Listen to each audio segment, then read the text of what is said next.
G'day, Brendan here again, making another loaf of bread. It's been ages since I made a video about how to make light rye, but this time we're going to make sourdough, which is a lot more involved, but produces a more complex and more exciting bread, I think. So let me take you through it. It's a long process, so it's going to go over a couple of days. It's New Year's Day today in the afternoon, and then we should be done by, you don't know, ages, tomorrow night. Anyway, I'll show you the key bits because I won't make the thing go to actual time like the series 24, but I will I'll go through the key bits anyway. So the stages that I'm going to go through are essentially making a leaven, mixing the dough.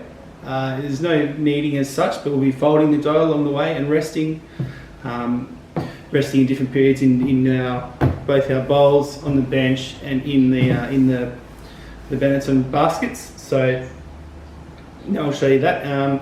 Yeah, hopefully you'll be inspired to give it a try. I've been doing a lot of it lately and it's really good fun. So here we go. Our sourdough starter ready to roll. I've got some digital scales for making precise little measurements so that we get it all right. Just going to zero that there. Cool. So we need 50 grams of our starter. A trusty wooden spoon for stirring. Smells beautiful. Want to smell? It's nice. It's sour. I mean, it's been going as a live culture now for, it must be, I think it's about 6 months. My mum started this one and she gave me a bit and then I fed it and kept it going. Anyway, I want 50 grams of it, of this lovely active starter. It's about 2 tablespoons generally. Whoa.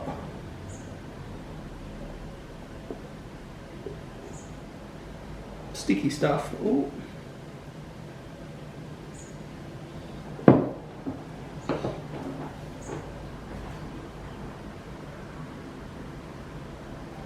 $51. Bloody close enough. Alright. Ooh, it's gone up to 52. Don't tell anyone. Cool. So now we've got 80 grams of lukewarm water, which is near enough to 1/3 of a cup. Lukewarm. Just bang that in. We need some flour. We need 75 grams of bread flour. The flour that I use is Lauki flour. It's wallaby flour. Hang on. There it is. It's perfect all-round flour. From Australian. That's what you want. And we want 75 grams of flour. So I will actually just reset that.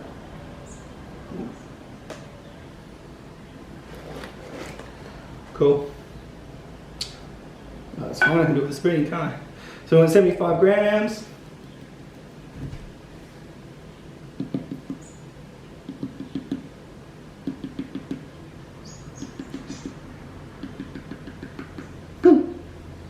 Whoa! Crikey!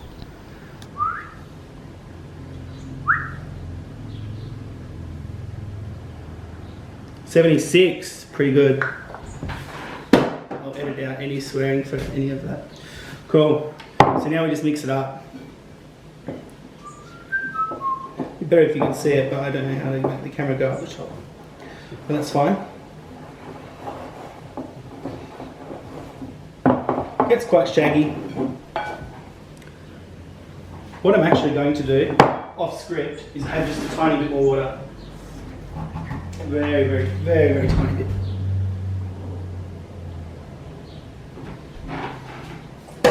I don't really like the texture of it. I'd like it a little bit more on the runny side. Yeah, that's better. That's good. So it is still quite shaggy, but it's a bit glumpy. That's what you want. Cool. So now, get all this stuff off. Try and scrape it down so it's all in the bottom of the bowl. You don't really want it on the sides. You want it, I guess, as a mass to be able to. I'm not going to get sciencey, but because I don't know, but eat off its own stuff. So there, I'll just cover it with some Play-Doh.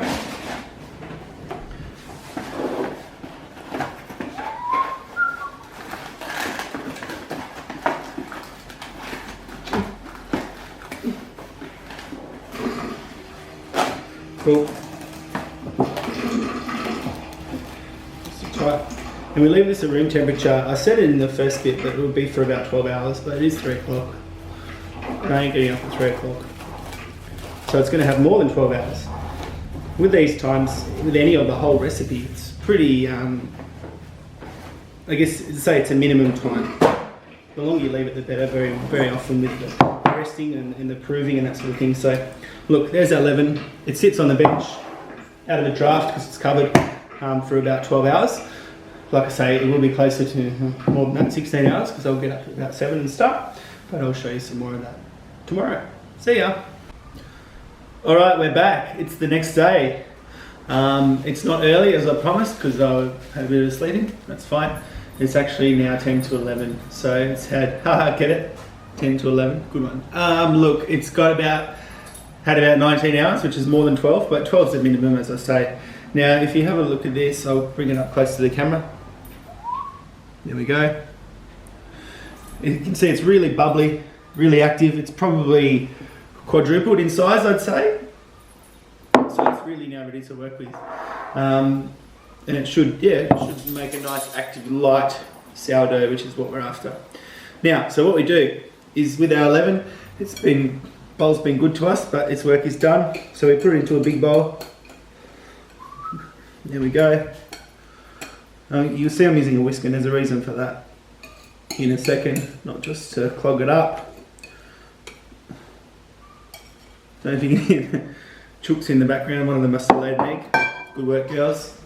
Now, total amount, it's a very simple. Now that we've got the levain, it's 700 grams of flour, which seems like a lot, but we're going to make 2 loaves out of that, and 500 mils of water, which is 2 cups. So with the levain in there, and there's 2 teaspoons of salt.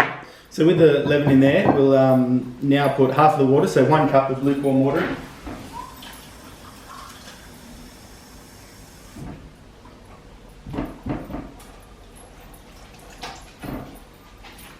Just dump him in. And the reason I've got my whisk is because we're going to break it up a bit with a bit of stirring gently.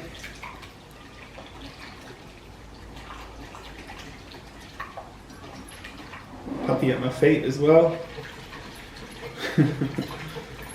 So, stirring to break it up. And just make sure it doesn't clump up when we put the flour in shortly, just because. Cool.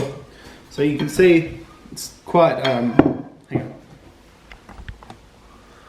It's really quite light and broken up there. So now we can go ahead and put our second cup of water in.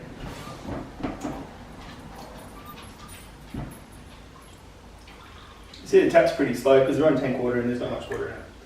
But that's fine. Well, we're on town water, but we use the tank water. We're not on a total farm. Alright. There's another cup of water. Bit of stir. Whisk, your work is done. I'm just going to get another wooden spoon. Cool. So now we need to put 700 grams of flour in. And that's pretty straightforward, using the same scales we used yesterday for our leaven. We'll do this. I'll just zero it. Cool. Time to grab the flour out with 2 teaspoons of salt. I'll put that in a second. I don't know why. Doesn't matter. Whoop. Need to work on my camera presence, don't I?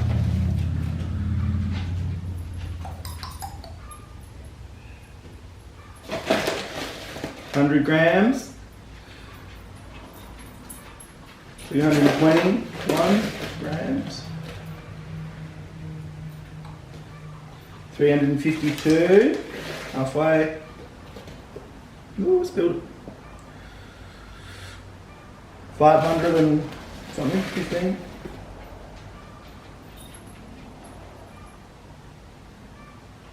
$664. We probably don't want to overdo this one. It'll be a bit of a pain to get it out.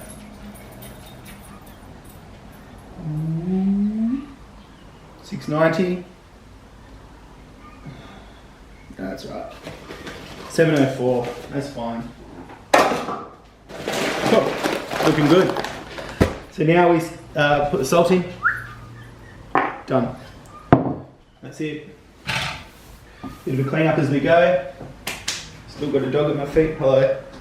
Now we will mix this up to make a shaggy dough. Like I say, we're not going to do much kneading.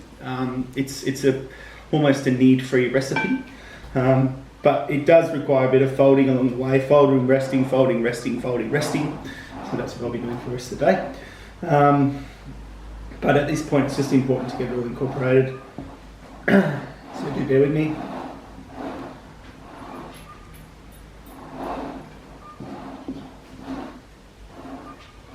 Dog's just licking my shin, that's fine. No worries.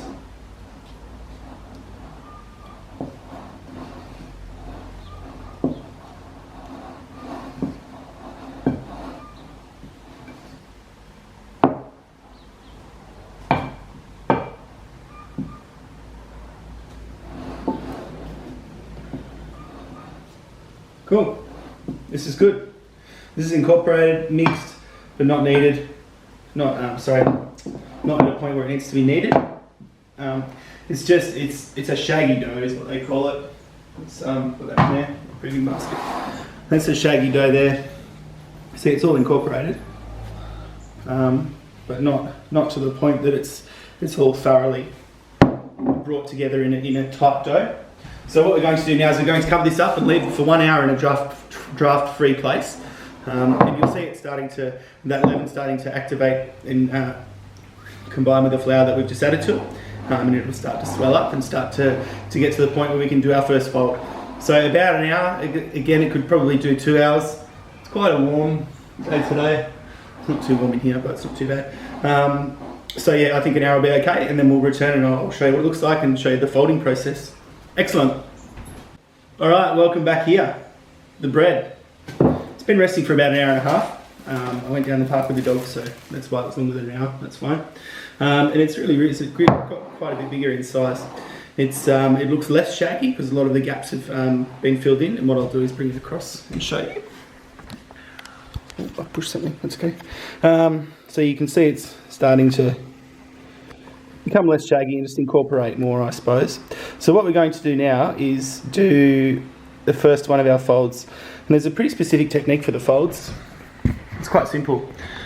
It's essentially just a fold in from the outside. What I'll do is I'll make sure my hands are moist, they're already nice and clean. And I'll do one, and then I'll hold the camera and do another one. So you reach across to the far side of the bowl, pull the dough away from the bowl, into the middle, and push down. It's better. And then a quarter turn, just a quarter turn. Do it again, push down. Quarter turn. Pull it away, into the middle, push down. Final one. How easy is that? So this really replaces the kneading, and in between each time it's sort of knocking it back and then letting it come up again. And it's a bit knocking it back, but you're still trapping some air in there, so it's going to be quite a light crust. So now that I've done one, I only actually need to do one, but I'll do another one for the purpose of showing you. So this is it here, and you can see I reach across, pull it away from the bowl into the middle, and into the middle. There we go. 90 degrees. Pull it away again into the middle. 90 degrees. Pull it away into the middle. And the final one, 90 degrees again. Pull it away into the middle. Just free it all up around the edge. There we go. And that looks really good actually. Oh, probably just saw the messy house. That's fine.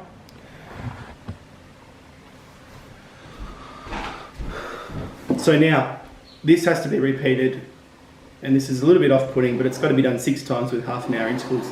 So that's one. I'll let it rest half an hour. Do another fold. 90 degrees, 90 degrees, 90 degrees. Another half hour, etc., until a total of 6 folds are done. It will change sort of pretty significantly, so I won't show you each fold, but I'll probably show you it halfway, and then I'll show you at the end, and then we take it out and we start to rest and then think about shaping it and dividing into portions. So look, I'm really happy with that. That's really good. That's probably the most that I've seen it bubble, probably because the starter was really really active, and the levain was left longer as well. I don't know if you've been seeing in the background, this is the starter. I used it yesterday, took whatever, only 50 grams out, then I took a little bit more out and I fed it some more. Pulled it out of the fridge this morning and it was sort of down to, I guess, 3/4 of what it is now, and now it's puffed back up. You can see as it heats up. So it's a really active starter and it's got a lot of bubbles in it, and it smells really sour, and it's something that, yeah, it doesn't matter. No, it does. Yeah, good. Smells something that we can have for a long time, and it makes better bread as time goes on. So look, that's it for now. I'll just, probably won't do a full video, I'll just put some shots in of what it looks like after a few folds, and I'll come back in the next significant piece of action. See ya. Alright, so we're back. We've done the stretching and turning 6 times now with half an hour in between. And each time the dough's got a lot smoother. And after we did the 6th and final turn, we did a bit of more resting, at least an hour, because I had to go out to Bono's. I left it for 2 hours, and when I come back, ta-da! No, show it there. You can see it's really massive, much more massive than it was. So that's a good thing. It's quite light, spongy, got lots of air in it, which is good. So now we're going to flour up the bench. I hate getting flour everywhere, that's the way it goes. I've got a secret weapon for cleaning it up now though. Scraper. We need this for getting the dough done as well. So we'll flour up the bench, flour my hands. In fact, I'll try and put this down a bit. Look at that, fantastic. Cool, so now we get this out, do it gently. So, we want to keep as much air in it as possible. So, try and take it away at the edges. Just try and keep it all together. Try not to knock air out of it, of course.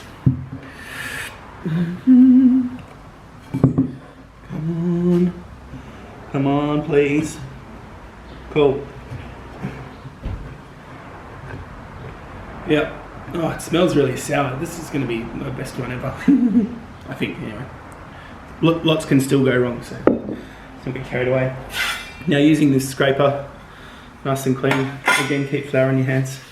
We're just going to cut it in two, because this is going to be our 2 loaves.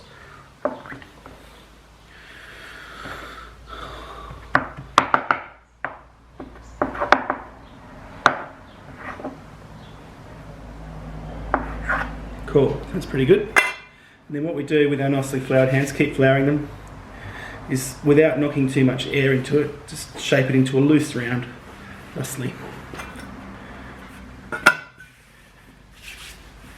Keep them a bit away from each other at this stage, because they will prove on the bench rather than, or in bowls, but on the bench, if that makes sense. Cool. So there's air bubbles all over that. This is fantastic. I think this is going to make a light dough. Cool. So now, what we do is we prove them on the bench, and I know I've just come back, but it's going to be another 2 hours. So, cover them up like this. If you've got a massive bowl, that really helps. And leave them for another 2 hours. And what they'll do is rise again. We're just making sure that air's in there and expanding. And the starter's still doing its thing. So we'll get another 2 hours, then we'll come back and we'll shape them some more, and then we'll put them into the proving baskets for the final prove. So I'll be back. All right, the loaves have had about an hour and a quarter underneath the bowls. It's less than 2 hours, but I've had a bit of a sneak peek, and I think they're puffing up, and I think they're ready to do some more shaping now and put into the baskets. It's quite warm in here, so I think that's why it's taking a bit longer. A bit shorter. Time to rise up underneath these bowls. It's been a warm day today, and looking at the thermometer, it's about 24 degrees in here. So yeah, they've done it a bit quicker than has been expected. So let's have a look. So you can see it's still very light, very fluffy. We'll just work with one at a time. So we've still got some flour, dust the top, nicely. This is going to be the top of the loaf as it sits now. So what we're going to do is actually turn it over and pull it back on itself to tighten up the surface. So, but we don't want to fold it too much because it'll knock the air out. So now, pull them in there, put them in at the bottom. It's nice and tight on top. So now I've got these baskets, proving baskets. They've been dusted with rice flour. Rice flour is a bit more fine than wheat flour, so it gets into the nooks and crannies of the basket a bit more easily. So what I'm going to do is reflour my hands, but I'm also going to put them in the basket. The right side down, smooth side down, because then it will fill out and it will take the pattern of the basket and it'll look really nice. So I've got two baskets here. One is a plastic one, which is a new one that I've got. Well, they're both new, but then I've also got a traditional rattan basket here. Also got rice flour in it, but you can see the patterns on the inside, and that's what the top of our bread's going to look like at the end. Now this one I messed up a little bit, so we're just going to do our best with it. And I've actually decided to do a slow proof on these, so they're actually going to prove in the fridge overnight, and then they'll be cooked tomorrow. I'm not going to cook them today. Cool. So pretty tight on the top. I'm in there. Cool. Now, to assist with the proving, I'll just give a quick clean down here. Full clean up later, obviously. They're going to seal, essentially sealed bags.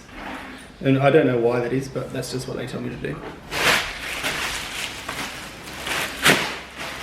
A reusable shopping bag.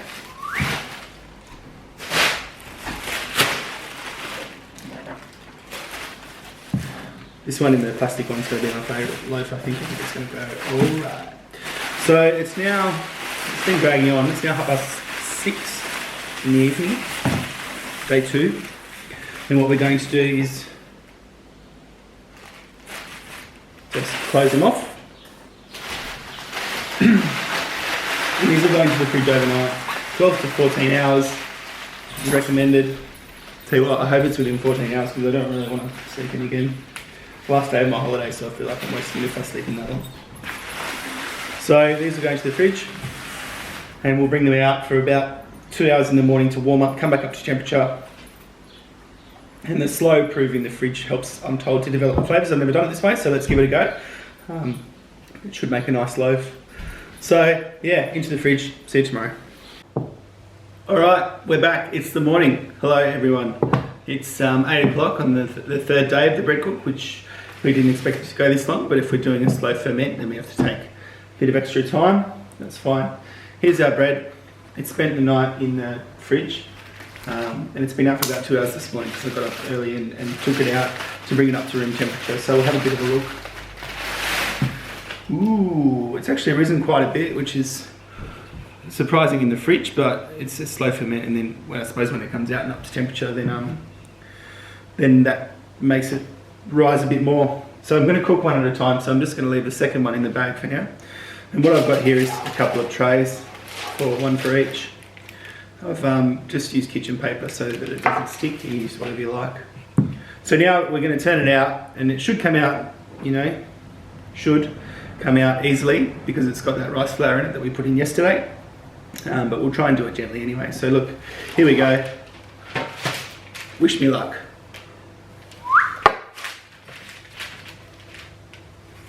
Perfecto.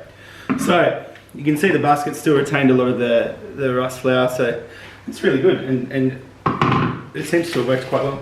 This looks like it's going to rise quite well. It's taken on the patterns of the bowl. You can see it's really nice. And now we get to do our little fancy bit where I just grab a bit of fancy tool, my stabber, and what we're going to do is make a pattern. This is a chance to get artsy and crafty if that's what you want to do, but I'm just going to do a cross in this one, I think. And what I've learned is to do it reasonably deep because otherwise it doesn't seem to have the same sort of effect. So we're just scoring about 1 centimetre deep, maybe a bit more. It's good.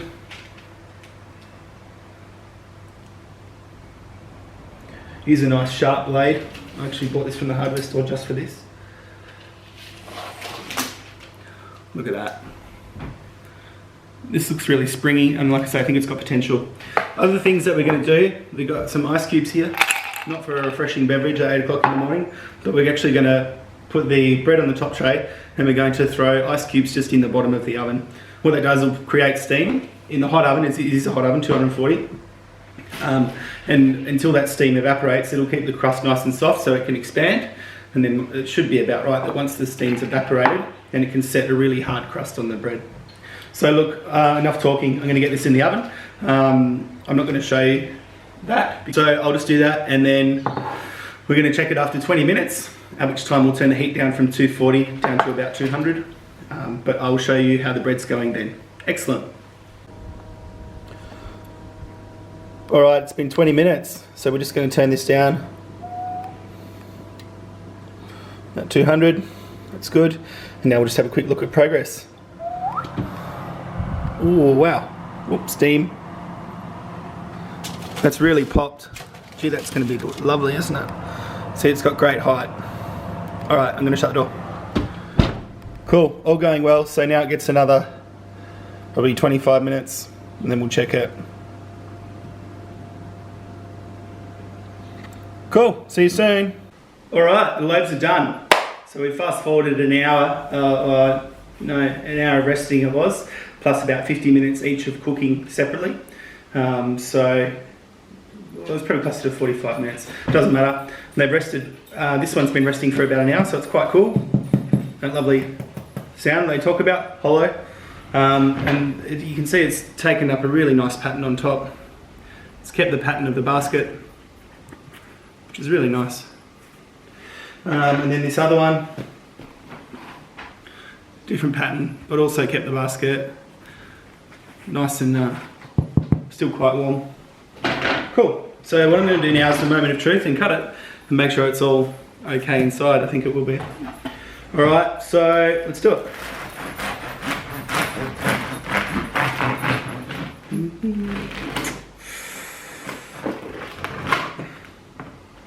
Beautiful.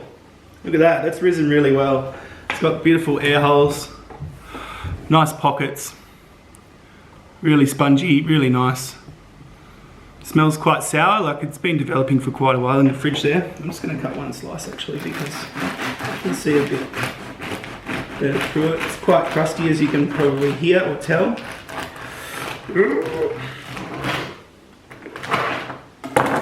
Yeah, beautiful. So nice and you can see through it there. Woo. Cool, that's really good. I'm really happy with that. Yeah, excellent.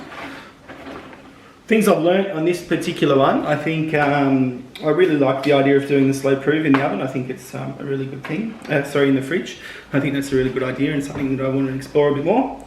And also with cutting them, scoring them, I think you can influence the shape a bit by how you score it. So on this one, you can see it came quite high but quite sort of on a narrow base, and that's because I think I scored quite deep in the middle.